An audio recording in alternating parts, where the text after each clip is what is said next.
Assalamualaikum warahmatullahi wabarakatuh, dan salam sejahtera untuk kita semua.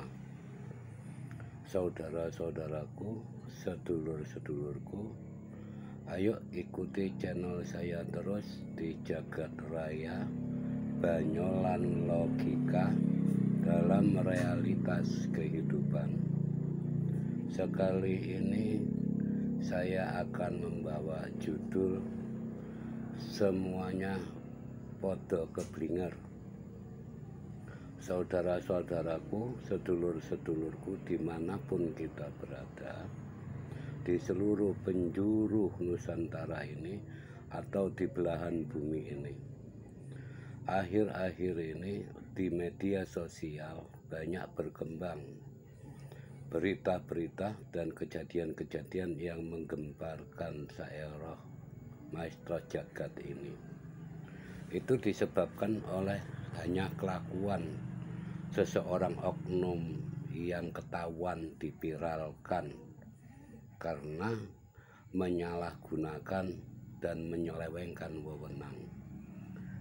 Saudara-saudaraku semua, dari zaman dulu hingga sekarang kita selalu digiring oleh opini-opini ke masyarakat luar untuk memviralkan atau untuk meributkan satu masalah kejadian yang lagi berlangsung di masyarakat kita. Padahal kalau kita teliti, bukan hanya di satu dinas wewenang instansi saja, semuanya ya ada tetap penyelewengan dan penyalahgunaan jabatan.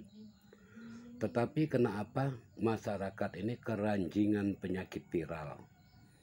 Dan pemerintah menanggapi setelah beritanya ini membuana menggaung di seluruh jagat maya, di seluruh dunia, baru ditindaklanjuti.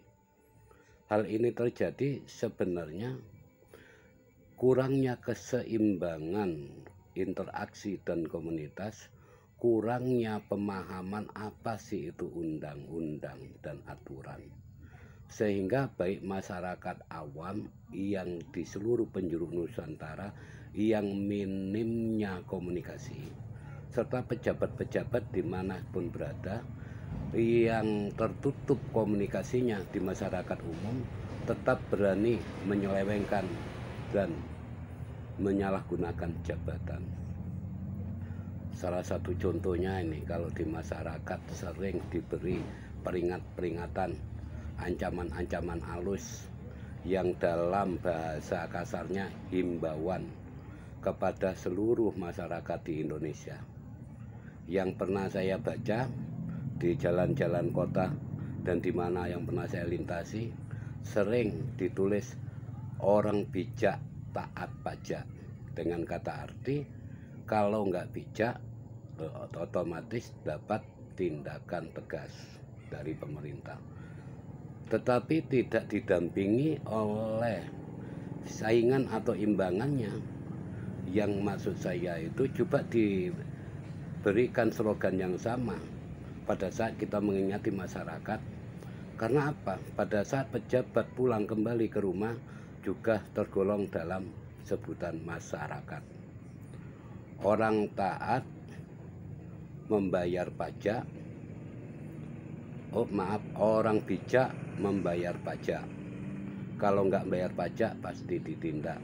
Coba di sebelahnya ditulis juga orang bejat menilep menyalahgunakan pajak itu wajib ditindak dan hartanya akan disita.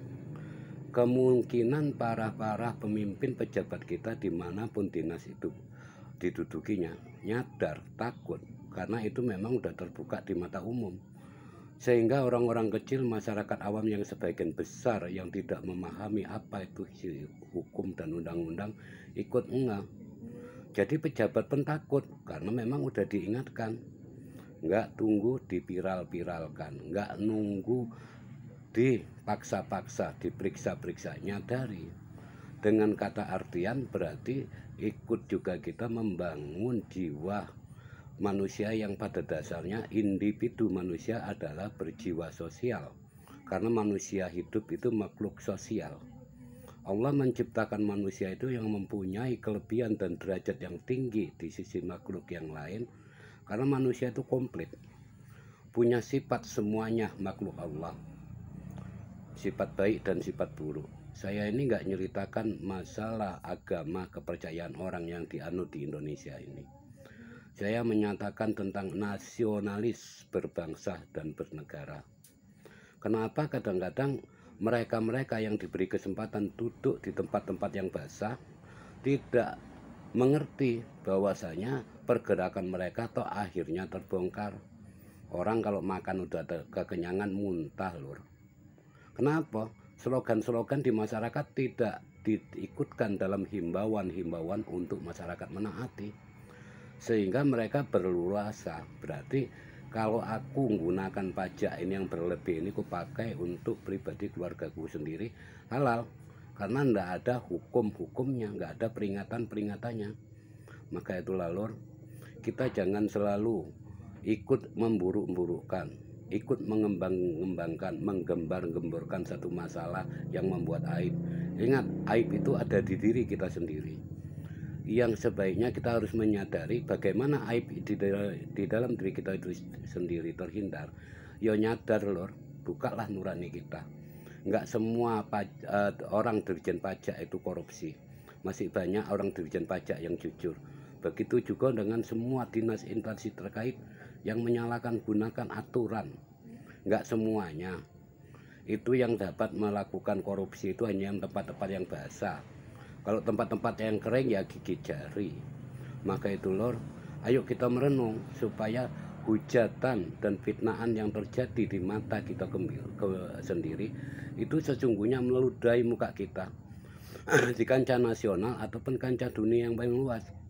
Bagaimana Indonesia akan menjadi contoh yang baik kalau masyarakatnya mentalnya masih bobrok.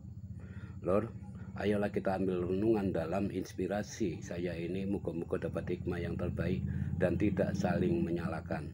Wabillahi taufik wal hidayah. Assalamualaikum warahmatullahi wabarakatuh.